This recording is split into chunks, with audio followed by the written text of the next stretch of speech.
Thanks everyone so much for being with us. We are here with TTX today for our Understanding Intermodal Performance Numbers webinar from IANA. This is part of our Intermodal University series in our continuing virtual education program for 2024 as part of our Intermodal Explained program. I would like to introduce our three speakers today. We have Trevor Gillens, Director of Economic Planning from TTX, Peter Wolf, Director of Market Development, and Jerry Vest, Director of Market Planning, here with you to share their insights. So with that, I'm going to go ahead and turn it over to Trevor to start us off. Thanks so much, Trevor. Hey, everybody. Let's get started here with a little economic update. And so on this chart, we have real GDP, or real gross domestic product. And this is inflation-adjusted GDP. This is the number that gets reported every quarter and makes the news for a couple of days and usually is talked about. So you might have seen this recent reporting for the year. And what we saw in the fourth quarter was pretty surprising and similar to what we saw in the third quarter. But 3.3% growth in the fourth quarter exceeded expectations. You know, the fact that the economy is still dealing with lingering inflation and higher interest rates and weak consumer confidence, you know, the expectation for 2023 was pretty low. The fact that we ended up with around 2.5% GDP growth for 2023 as a whole compared to 2022 really surprised many economists, since heading into the year, we were dealing with, you know, anything between 40-year high inflation, war in Ukraine, and, you know, low consumer confidence and sharply rising interest rates. These was all happening in 2022. So the outlook heading into 2023 was very bleak, and there were a lot of predictions for a recession and a pretty significant economic slowdown. And we really haven't seen that, you know, come to fruition in 2023, whether it was the careful actions of the Federal Reserve and the sustained boost from consumers that provided the economy. The combination of those really allowed GDP to continue to churn along at pretty substantial growth rates in 2023, particularly in the second half of the year. And overall, this sort of momentum has really improved the outlook for 2024. And the idea of this soft economic landing that the Federal Reserve has been trying to perpetuate for 2024 is looking like it's more of a likely scenario even than it was in a couple of months ago, when, you know, people were still a little bit more skeptical of dealing with these higher interest rates. But like I said, you know, going into 2024, definitely on better economic footing than we were heading into 2023. So there's reason for optimism, but given the volatility that we've seen, you know, going back all the way to 2020 in this economy, it's not unreasonable to assume that there's always room for some volatility or potential headwinds in 2024. So on this chart, basically what we're trying to do is we take that first page, real GDP, and we take away any non-freight related components, or we take away any sort of non-tangible elements of GDP, and we focus simply on consumer spending on goods, investment in structures, equipment, and residential. We focus on the change in inflation-adjusted inventories, and also real inflation-adjusted exports of goods and real imports of goods. So again, focusing on goods, not services, focusing on equipment, not intellectual property, different things like that. The focus is more on some of the more tangible components of the economy. And so that's what you're left with here, which is the freight-focused GDP, which is something that's been struggling for quite some time throughout 2022 and through the first half of 2023. Now, that being said, it looked like around the halfway point through the year, we appeared to find the floor for this metric. And you can see that in the second half, a lot of these freight-related components, or the underlying economic drivers of freight, like I said, pictured up in that gray box there in the chart, those really started to ramp up in the second half of the year. You can see we saw 7% growth in the third quarter and then 2.9% growth in the fourth quarter. Now, that being said, given the downward trend that we saw throughout 2022 and sort of the continuation of that in the first half of the year, it only set up for around a 0.0% growth for this metric in 2023. So again, the weakness set up in 2022 and the weaker first half of the year in 23 really offset the gains that we saw in the second half of the year. But at the same time, you can see that that red dotted line sort of shows where this trend line would have been without the pandemic. So 2018 to 2020, you can see where we were trending along that red dotted line. And so you can see that these core drivers of freight activity really were operating and have been operating well above trend for the last couple of years now. And so there is reason to believe that despite the sluggish activity that we've seen for the last year and a half, these core drivers from the economy remain in good shape and have started to improve heading into 2024. So whenever you're talking about GDP, there's always these questions about whether or not we are in a recession or we're heading towards a recession, and it really comes up in the news quite often. And really, the key way to find out whether or not we are in a recession is by focusing on these indicators from the NBER, the National Bureau of Economic Research. And so they're sort of the de facto arbiters of deciding whether or not we're in a recession. And it's based off of inflation-adjusted income, total employment, retail sales / consumer spending, and then also industrial production. And so you can see that all of these metrics are operating at or near record highs, and they've all been obviously, you can't have all of these on one chart. It'd be all over the place. So they've been indexed to 2007. So you can kind of track their performance all on one chart. And so you can see that we're really trending in the right direction. So there's really no reason to believe that we might be in a recession at the moment. Again, we've talked about volatility with our economy and over the last couple of years. And so this is always something we're keeping an eye on. But as it stands right now, these core economic fundamentals that drive the economy remain in pretty solid shape.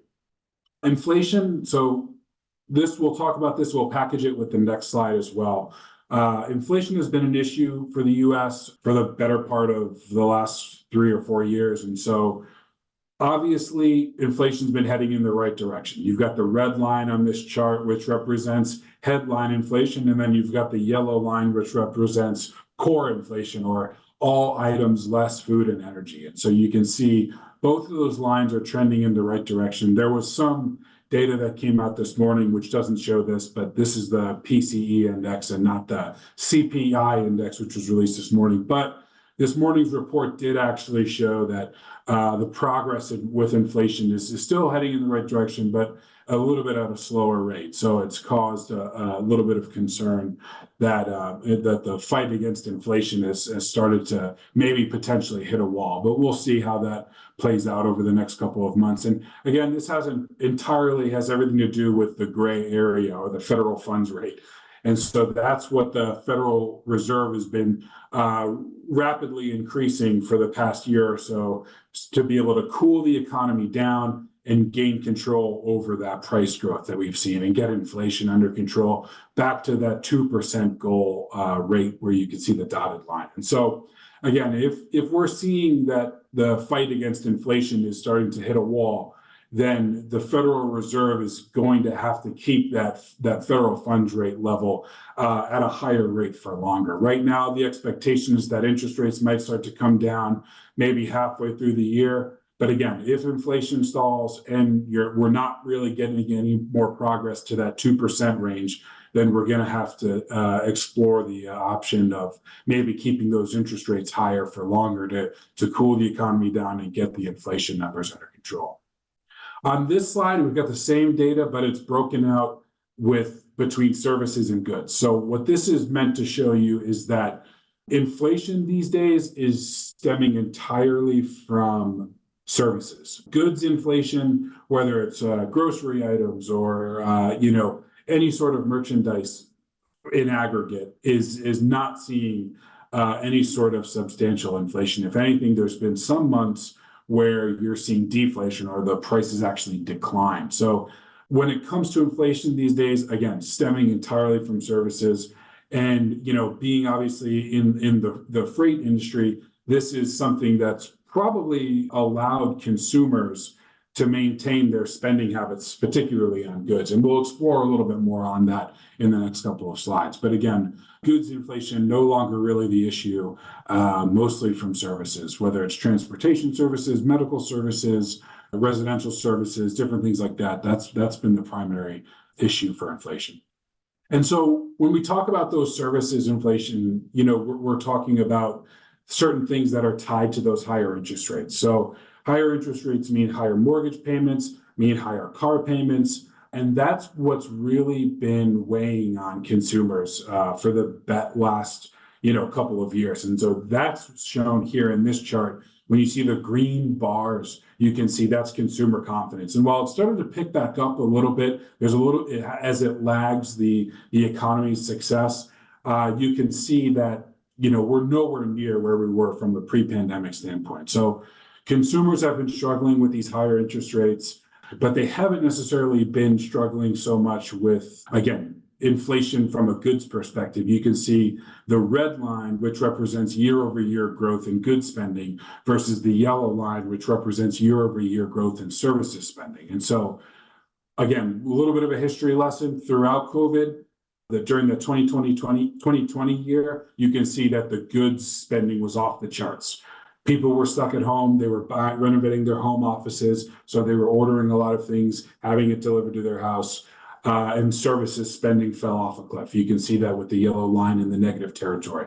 Then, as we started to come out of the pandemic, people were buying a lot less on goods, and they were spending a lot more on services, going on vacation, things like that. Now we're actually witnessing a reversal in the trend again. You can see for the better part of the second half of 2023, that goods spending has been outpacing services spending for most of 2023. Obviously, being in the freight sector, this is a good sign. You want to see goods being sold. You want to see inventory being worked down. You want to see new orders being placed to replenish that inventory to satisfy demand. And that's the current situation that we're seeing in this as we head into 2024.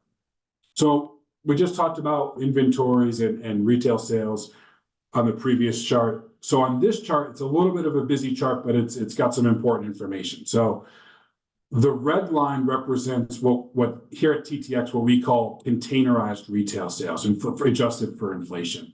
So this is items that are, it's excluding gasoline, it's excluding automobiles, it's excluding like food and beverage services. So it's mostly focusing on what we would consider more likely to travel via container. And so that number has been pretty solid. It's been a little bit flat throughout 2021 and 2022, but it's been pretty solid, especially in the second half of 2023, resuming that upward trend.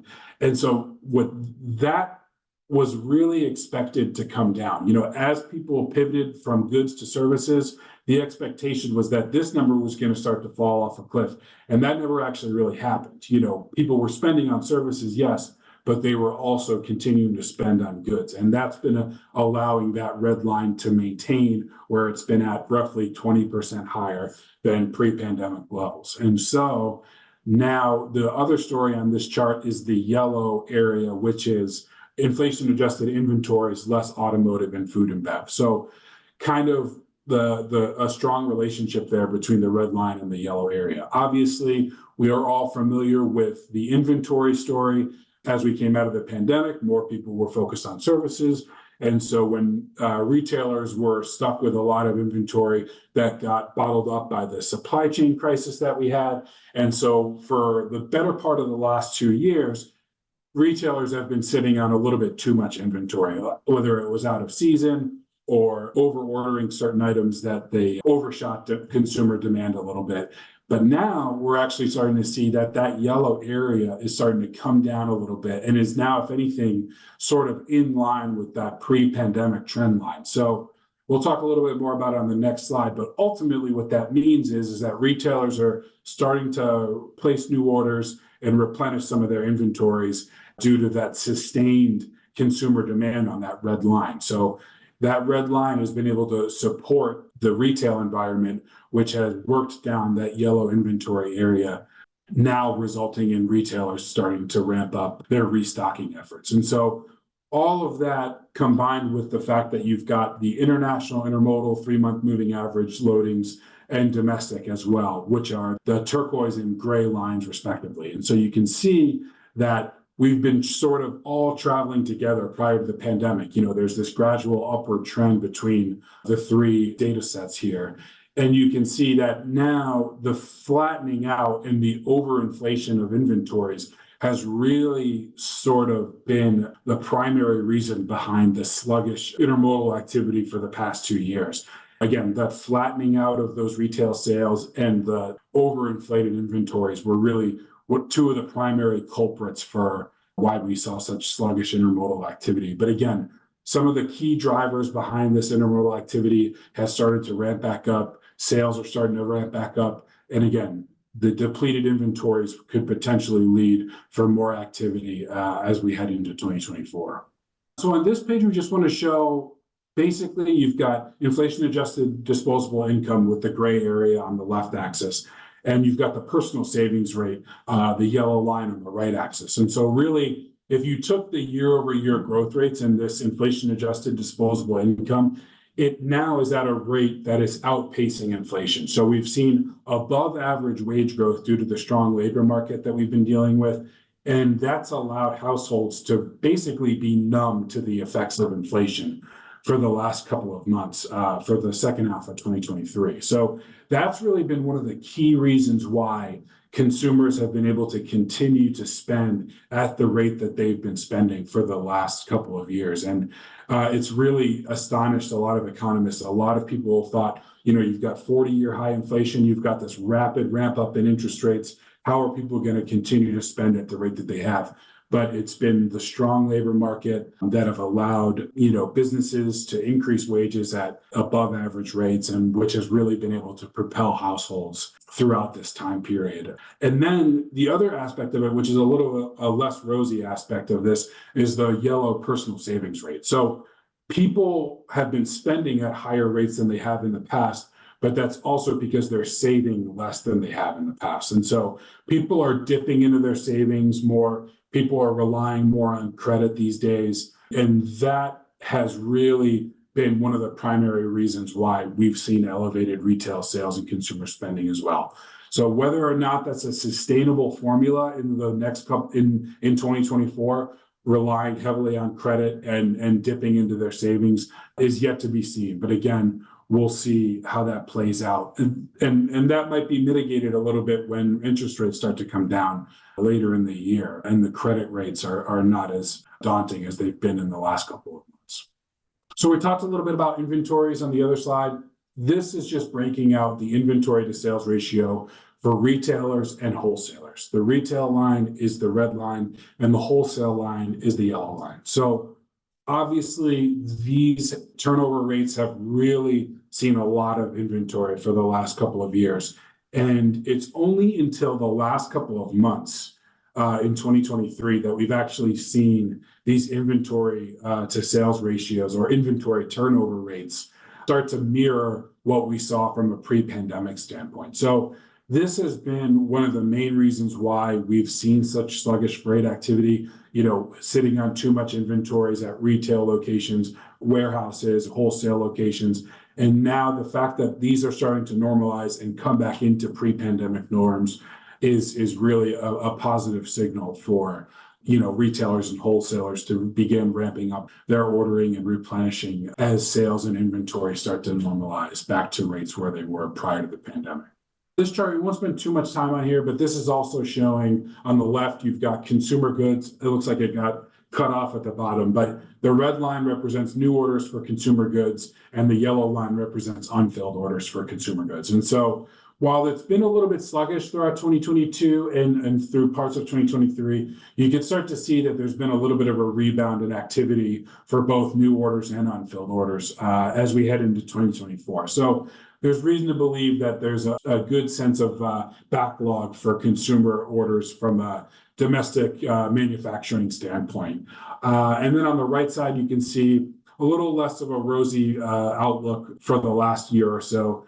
You have the red line, which represents manufacturing, and you've got the yellow line, which represents what TTX calls containerizable production. This is manufacturing of items that are more likely to travel via container. So it's excluding items like automobiles and other things like that that don't travel in a 40 or 53. So you can see that yellow containerizable production, again, mirrors the sluggish activity that we've seen in the last couple of years as it lagged behind the broader manufacturing sector. Again, this is consistent with what we've seen in the previous couple slides with the bloated inventories and the weaker unfilled orders and new orders on the chart to the left. But again, we can start to see that there's a little bit of a light at the end of the tunnel. There's been a gradual increase in containerizable production over the last couple of years. And we're expected to sort of get closer to that pre-pandemic level and somewhere in 2024. Canada and Mexico, a little bit of two different stories here. You've got Canada, who's seen some negative GDP reports in the last couple of quarters. The expectation for the fourth quarter is that it should be up very slightly, but again, nothing to write home about in terms of any sort of real improvement in Canada's GDP. This is an economy that appears to be slowing down due to their higher interest rates and lingering inflation. The higher interest rates have started to spill over into the retail sector, into the industrial production sector. And so we're starting to see a sort of a broader slowdown in economic activity in Canada. Mexico, on the other hand, they've had a little bit of a prolonged recovery from the pandemic. If you look at their yellow line, you can see they didn't reach their pre-pandemic levels of GDP until sometime in 2022. So they had a little bit longer recovery period. That's why you've seen the stronger GDP growth numbers on the red bar. But also, Mexico's been experiencing a lot of interest from a nearshoring perspective and a lot of industrial activity, a lot of external investment into Mexico has really been able to support their industrial sector. And it looks like it's going to continue to do so in 2024. So on this slide, we won't spend too much time, but basically we've got our outlook for 2024 for a lot of the different economic indicators that we've talked about in the slides prior. And so at this point, we could move on to Peter's section. Thanks, Trevor, and good afternoon, everyone. So I'm going to talk about international intermodal for the next few slides, and then Jerry will discuss domestic. To refresh everyone's memory, international intermodal refers to the shipping of marine containers inland by rail. The marine containers are the 20, the 40, and the 45-foot containers that originate in overseas ports and then route by ocean vessel to North America. International intermodal is also frequently called inland point intact, or IPI for short, and you'll hear me reference it that way throughout the presentation. So the slide on the screen shows the North American import volume for the past few years, along with TTX's forecast for this year. And a key driver for IPI volume, not surprisingly, is the number of imports themselves. For 2023, imports declined 11%. As Trevor pointed out, sales of durable and non-durable goods did okay last year, but the high inventory levels negated the need for shipping to reinforce the inventories, creating the freight recession we all felt. As Trevor also mentioned, though, the good news is that the inventory to sales ratios now appear to be close to their pre-COVID levels. So for 2024, we expect retailers to maintain inventory to sales ratios rather than trying to increase the ratio, as was the case in 2021 and 2022, when lockdown consumers spent heavily on goods, or shrink the ratio back down to normal levels, which was the case last year, when the excessive inventories need to be worked off. So simply maintaining inventory to sales ratio should lead to improved demand for imports and shipping. Our current forecast expects about a 0.8% growth in imports for the year, but there's a reasonable chance that the growth will be something higher. Nothing like the growth in 2021, mind you, but something more robust than just 0.8%. Now for the next few slides, I'd like to talk about logistics practices that affect IPI. These practices do not add or detract from the overall number of imports themselves, but they do impact inland distribution and IPI volumes. So this slide looks at offshore production. The red area on the bar reflects the percent of imports into the US from East Asia, which TTX defines as China and other nearby countries such as South Korea, Vietnam, Japan, and Taiwan. The light blue bar indicates the US share of imports from South Asia. The South Asia region, again defined by TTX, includes countries south and west of Singapore, with most of the region's exports to the US originating from India and Bangladesh. Since 2017, South Asia has gained 3 share points, while East Asia has lost about the same amount. And it's pretty hard to see in the chart because the shifts occur slowly over time. Not only do the assembly plants need to be built in the new manufacturing locations, but quite frequently the parts plants need to be built, and then transportation infrastructure needs to be added as well. So these production changes simply take time. However, where goods are made directly affects where goods arrive in North America, and where goods arrive in North America often affects how they will ship inland. And this phenomenon explains why TTX watches these numbers so closely. So as an example, 60 to 70% of goods manufactured in East Asia arrive on the West Coast.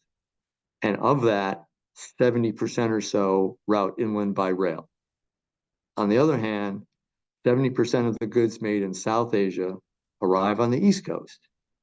And only about 20 to 25% of East Coast imports route inland by rail. Turning to a couple of topical discussion items, I think questions may be on people's minds about what's going on in the Panama Canal, the drought there, and attacks on Suez Canal shipping. How has that impacted U.S. imports? Particularly, has cargo shifted from Eastern ports to Western North American ports because of the situations? And for the moment, at least, the impacts appear to be minimal, but that could certainly change. So slide 23 looks at the all-water service share by month from January of 22 to December of 23. TTX defines all-water service share as the share of imports that originate in East Asia, again, that's China and other nearby countries, and then discharge along the east or Gulf Coast of the United States. And to reach the east or the Gulf Coast from Asia, container vessels typically operate through the Panama Canal. During 2022, all-water share averaged 42.8%. And in 2023, all-water share was virtually the same, averaging 42.6%. So if the drought last year was forcing cargo back to the West Coast, it was really hard to see in the data. And again, that might be a little bit counterintuitive, but one of the reasons for that is container vessels get priority through the Panama Canal. They pay higher tolls than other types of vessels, so they get first priority. And as such, their transits haven't been as restricted as other types of vessels. So bulk shipping, bulk grain, bulk tankers, that type of traffic has been limited through the canal, but not as much. The container vessels haven't been limited nearly as much.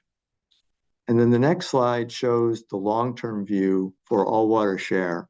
And on average, all-water share has gained a little bit less than 1 share point each and every year since 2000.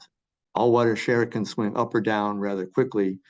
For instance, in July of 2022, the contract between the Western ports and their labor unions, the ILWU, expired, and shippers concerned about the possibility of disruption moved cargo from Western to Eastern ports, which explained the jump in all-water share. Just want to point out that jump, if I go back a slide, is a little bit easier to see. You can see that jump occurring in August of 2022. And I think of note for this year, the ILU, which is the union that represents labor on the East Coast, the contract with East Coast Port Management expires this coming September, and it will be interesting to see if shippers return some cargo back to the West Coast out of a concern for potential disruptions. So now the next slide, looking at slide 25 on the Suez Canal. Again, TTX doesn't see anything in the data that would suggest the attacks in the canal have changed the coastal splits of where cargo arrives in North America. So a key trade lane for North America bound cargoes that use the Suez Canal are imports from South Asia. Historically, 70% of the imports from that region route through the Suez to the North American East Coast. More specifically, 90% or so of the imports that originate in India route via the Suez to the East Coast of North America. This slide shows the share of imports that originated in South Asia and discharged on the East Coast from January of 21 to December of 23. You can see there's been very little change in share, and if anything, the share might be a little bit higher now than in the past. While again, this might seem counterintuitive, the data is just identifying the country of origin and the destination port, not a specific routing. So more than likely, the vessels are avoiding the Suez Canal and routing via the Cape of Good Hope. But again, the freight's still landing on the East Coast. And for vessels that originate in India, the Cape of Good Hope routing only adds 3 days to the trip, or 3 days to the trip to the North American East Coast. The next slide is the combination, or the effect of the combination of all-water share growth and changes in production on the coastal splits. Since 2016 or so, more than half of the U.S. imports discharge on the U.S. East Coast. As noted a few slides back, the significance of where imports land impacts intermodal volumes. Again, approximately 70% of imports discharging on the West Coast, routed inland by rail, but only 20 to 25% of imports arriving on the East Coast, routed inland by rail. So one more slide on logistics, and then back to a couple of forecasts. So the last slide on logistics trend is transload. TTX defines transloading as the transfer of freight from marine containers into 53-foot domestic containers, which then route by rail to inland destinations. Transloading is really popular, particularly at West Coast ports. So when you think of the whole picture of imports moving inland, not only you have to think about IPI, but you have to think about transloading as well. And COVID disrupted many logistics practices, including transloading. Last year, TTX estimates that about 37% of imports discharging at the main Southern California ports, the ports of LA and Long Beach, and in the Pacific Northwest ports, the ports of Seattle and Tacoma, now called the Northwest Seaports Alliance, transloaded and routed inland by rail. That's the highest it's ever been. Transload volume is expected to rise this year from both port areas, but IPI volume is expected to return to growth as overall imports increase.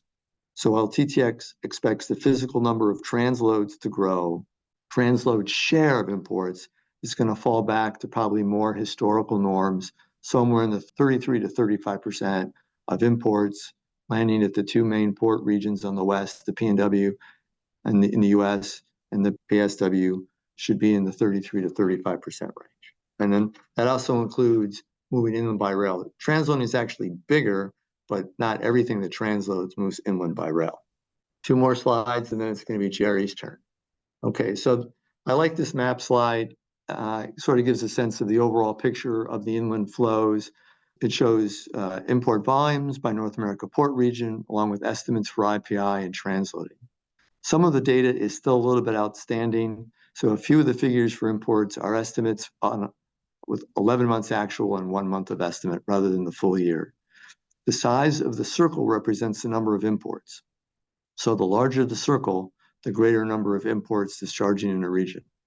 The transload figures, which are in yellow, are TTX estimates of transloading based on TTX's modeling, since there is no entity that reports transloading per se.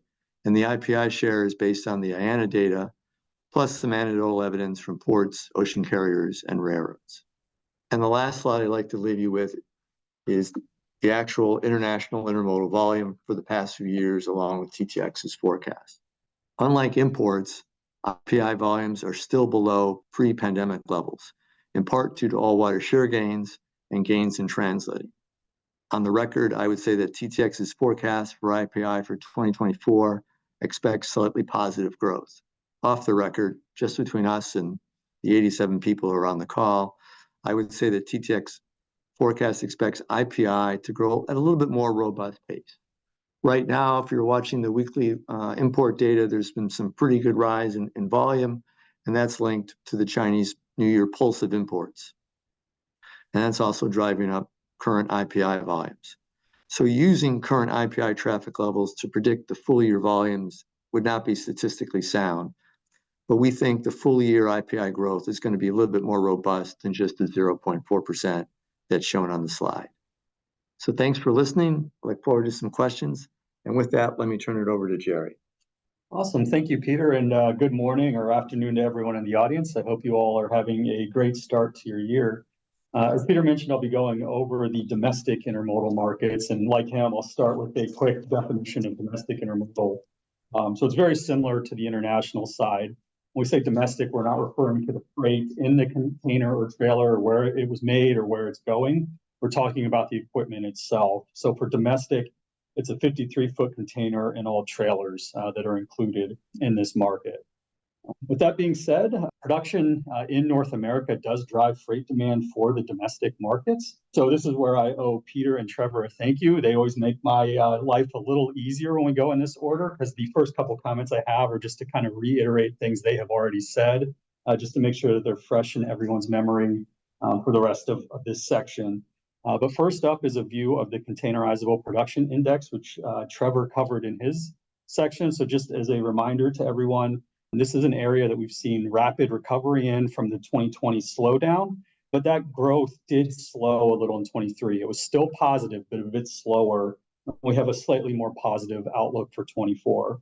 The other big market that's going to drive domestic intermodal demand is what Peter was just discussing. It's the imports and then that transloaded freight. So we estimate that that accounts for roughly 40% of domestic container loadings that are out there. So what Peter was just talking about with imports driving transload and transload volumes higher, that directly impacts this domestic container discussion. So shifting the view to the North American freight market, I want to start on the left-hand side of this slide with the Cass Freight Index for shipments. So for everyone that might not be familiar with this measurement, Cass is a company that processes freight invoices, and they cover both raw materials and final goods. And they have customers in a wide range of industries that use every mode of transportation. So they take all of that data processing that they do and create this index. And what it's trying to measure is just kind of the overall direction of intracontinental North American freight. And what we can see in this index is it matches to a lot of what Trevor and Peter have already discussed. So we've had 11 straight months now of year-over-year declines in the index. So it's pointing to just a generally softer freight market in North America. So the last data point we have on that was December of 23. So that means the last 11 months of last year posted year-over-year declines. This showed up clearly then on the right-hand side of this graph, which is taking a look at the dry van truck market. So for this, we're looking at the FTR dry van truck loading index, and we're looking at the last couple of years of actuals and then a year or so of forecasts there. So I hope that dotted line is showing up a little better for you all than it is for me, but the last 4 data points on that is a forecast volume. What we've seen is in this index that it also grew pretty quickly out of the pandemic, but has been flattening out kind of each year since. So the 2023 volumes were slightly positive, but pretty close to flat, kind of matching this overall flat freight environment that we're seeing in North America. Taking a step deeper into the trucking market and sticking with data from FTR, that flat loading result for 2023 is bouncing up against a truck market that saw capacity expand when demand peaked during the pandemic to drive utilization lower. So the red line on this graph is the active truck utilization measure. And you can see that that really started to fall in 2022, and it's been sort of steady and low in 2023. So this value is below 90%. So with the decrease that we saw in utilization, I was expecting a little bit of a more rapid increase, in part because of these rate decreases that have occurred, and also because of the fact that trucking has been facing higher costs. So this data comes from ATRI, and it's calculated once a year. So the most recent data we have is 2022, but it is their view of the average cost per mile that trucking faces. Now, each of these bars is split into different cost components, but I'm just going to focus on the number on the top of each bar. which shows the overall cost per mile. And if you look at the 2019 value, that $1 and almost 70 cents, you compare that to the 2022 value of $2.25, costs have gone up by about 32% over that period. So the original guess that I would have had was that that utilization rate would increase as truckers were facing the lower utilization and lower rate environment with these higher costs. But what we've seen is a more steady and gradual fallout from the trucking industry. And we've heard a couple of reasons that could be driving that. One is that truckers were able to build up what you could call a rainy day fund when utilization was high and rates were high in the pandemic. And that money is helping keep them in business while demand has been slower over the past year or so. Another explanation could be that shippers have been working to kind of deliberately spread their freight around with their carrier partners, just to help ensure that those carriers can make it through this slow period and be there when the market picks back up. And I think there's also something to the story that truckers, it's a hard job, but it's one that affords a lot of freedom. And I think a lot of truckers really value that freedom and that the job gives them. And they'll just hang in there as long as they possibly can. So I think all of these might be combining to the gradual fallout that we've seen in that utilization rate. The expectations, as you saw on that last slide, is that utilization will continue to trend higher through this year, but likely will remain below the long-term average. So shifting gears over to the intermodal side, this first slide is a view of the domestic container fleet size. So just looking really quickly at the graph on the left, that's the total fleet size over time. We see that's increased rapidly since the pandemic. So we do not have a final number for 2023 yet, though we're estimating that the fleet grew from about 420,000 containers at the beginning of the year to about 459,000 at the end. And then on the right, you can see a breakdown of that 2023 fleet by market segment, by the owner. So the largest owners in the domestic container fleet have been pretty consistent over the last couple of years, with U.S. private dry, railroad dry, BCO dry, and the temperature-controlled containers representing the largest shares of the fleet. So in the interest of time, I'm going to hit this slide pretty quickly, but this comes from the IANA ETSO database, and it breaks down domestic container loadings by the ownership group of each of the containers. So it gives sort of a similar view as the last slide. But here we've seen that since the pandemic, private domestic containers have been gaining market share of total loadings. And then I have two more slides to go. So these last two slides match to the ones that Peter showed for both imports and IPI. It's the last several years of actual results and then 1 year of forecast for both the domestic containers, and the next one will be trailers. So on the domestic container side, we saw that volumes fell 1.2% last year because of that kind of flattening growth in domestic production, containerizable production, the reduced levels of imports, which impacted transloading opportunities, and the strong modal competition from trucks. We anticipate that with the improvement in domestic manufacturing, containerizable manufacturing, the increase in imports and transloading opportunities in the tightening truck market, that domestic containers will increase 1.3% in 2024. And for the trailer side, a lot of the same market conditions are going to apply here. So kind of copy and paste all of my comments on the last slide onto this one. The one thing that I'll add is impacting trailer volumes is that over time, freight has been shifting from trailers and into containers, providing a further headwind to trailer volumes. We anticipate that this will continue moving forward. In 2023, trailer shipments fell 23.7%, and our forecast is that they will fall 7.6% for the year. So with that wraps up our summary of the economy and intermodal markets, and I think we have some time for questions.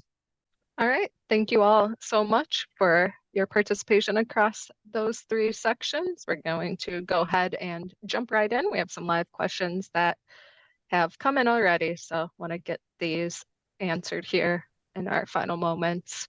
Want to start here, Trevor, have a question for you, a couple questions. I think you touched on this briefly, but it may be a little more in depth here about today. CPI came out at 3.1% hotter than expected, and the equity markets are reacting as such. Given that your presentation was prepared before today, how would you change your outlook for 2024? Yeah, it's a really good question. And short answer is I would not change my outlook. So Wall Street is certainly having a pretty sharp reaction to today's news.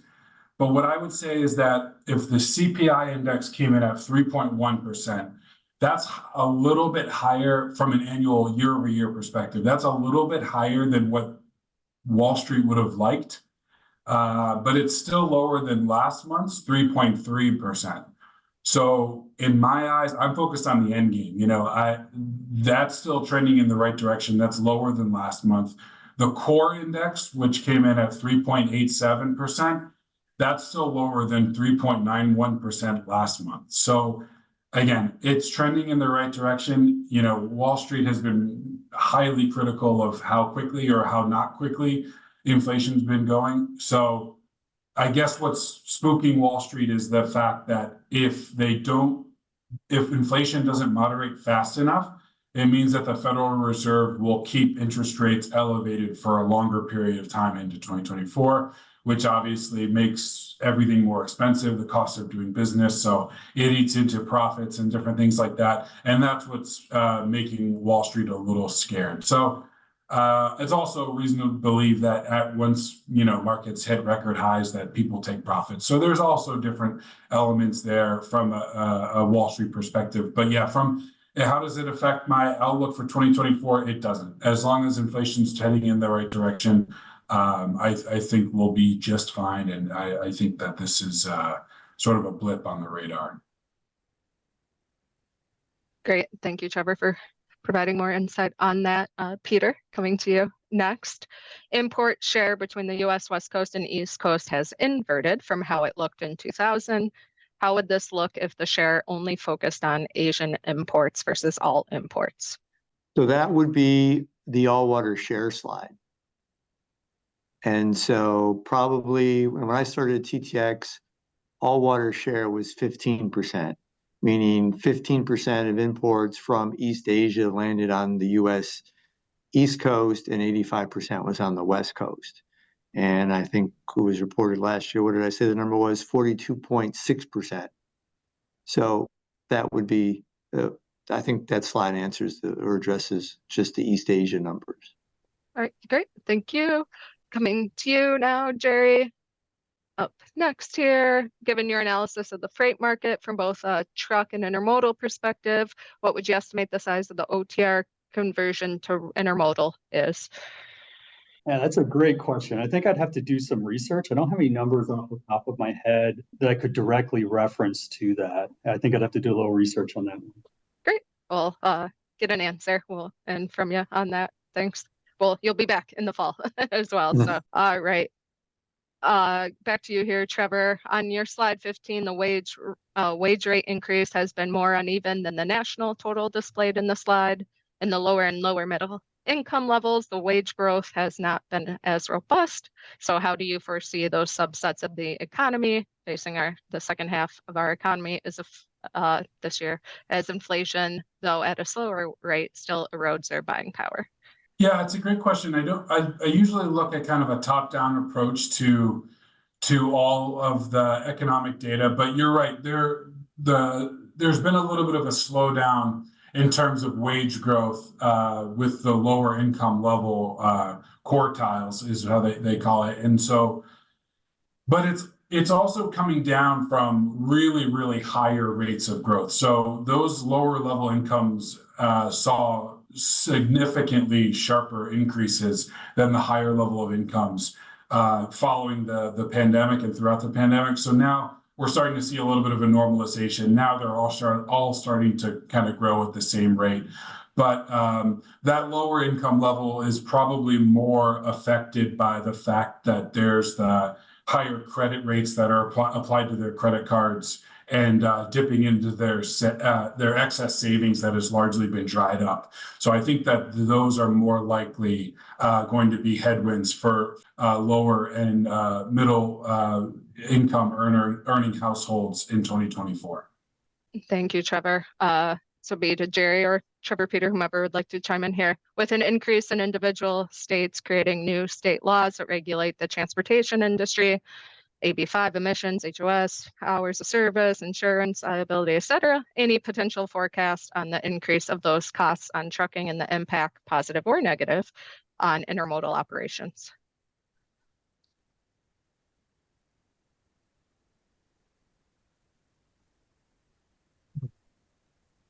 Yeah, so I'm not sure that I can frame this so much in the view of how potential regulation changes could impact it. But I think from just the truck cost side in general, so on that slide I had up that showed the ATRI view of trucking costs and kind of broke it by the different components of it. I would say that one component in that is the fuel price. And I think that's a hard one to forecast. I think generally diesel decreased last year. There's a little bit of a spike with the conflict in the Middle East, but I think that mostly had gone back down to before that happened levels. But I would anticipate that a lot of those other costs are somewhat sticky. I would think that in general, equipment costs, driver pay and wages, I think a lot of those things are going to be a bit sticky moving forward. Thank you, Jerry. And then in the interest of time, we'll do one more. If you didn't get your question answered, I will send them to these gentlemen and we'll get you an answer after the show here. So for one more here on the North American front again, how much is the impact of nearshoring to Mexico and Canada influencing intermodal rail volumes in 2024? I would say it's difficult to give a definitive answer to that question since it's hard to see precise evidence of nearshoring in the Mexican economy, Mexican economic data. Having said that, the New York Times recently reported that for the first time in a long time, maybe 20 years or so, in 2023, the U.S. bought more goods from Mexico than from China. But Mexico has been a close second to China as a trading partner since 2015, only narrowly behind them and slightly ahead of Canada. So becoming the largest trading partner in 2023 was not a complete bolt out of the blue, but that headline was a bit misleading too. Among other things, in 2023, auto production in Mexico was booming as inventories of vehicles in the US remain low. That's the one inventory story that was too low in 2023. And so while Mexican auto production was quite large and a lot of production shipped to the United States, consumer goods, where there's an overhang in inventory, where we're coming from China, that declined 11-12% as it's on one of the first slides. So I know I didn't answer this question directly because, again, it's hard to get specific data, but nearshoring from China to Mexico or nearshoring from wherever it is into Mexico, if it's occurring, it would only make Mexico an even bigger trading partner. And if nearshoring is not occurring, then the economic forces that made Mexico the #1 U.S. trading partner in 2023 will most certainly continue. So I wish to give a more specific answer than that, but we don't have the data really to support anything more specific. Thanks. But a long way of saying expect more freight from Mexico, and it's a big market. Thank you, Peter, so much. And we're going to go ahead and call it a show here for today. So I, again, want to thank Trevor, Peter, and Jerry for their time and preparation on today's session. It was a pleasure working with you all, and we very much appreciate your time and providing this information to our members and our non-members joining us today. So a couple brief announcements from IANA here. Want to make sure you check out our upcoming education page on our website where we have all of the webinars for this year listed. As we said, TTX will be back with us in August and lots of other sessions on tap for the remainder of 2024. So have a look at that. Our business meeting registration is open. That again will be in Chicagoland, May 6th through 8th. So get registered while we have the early rate currently. So that programming, session details, topics, everything can be found on our website for business meeting. And if you need anything else, email us at info@intermodal.org and we would be happy to help you. So with that, I want to thank you for your time today and appreciate you being with us for this IANA session on understanding intermodal performance numbers, and brought to you by IANA, the connecting force behind intermodal freight. Thanks so much and enjoy your day. Bye-bye.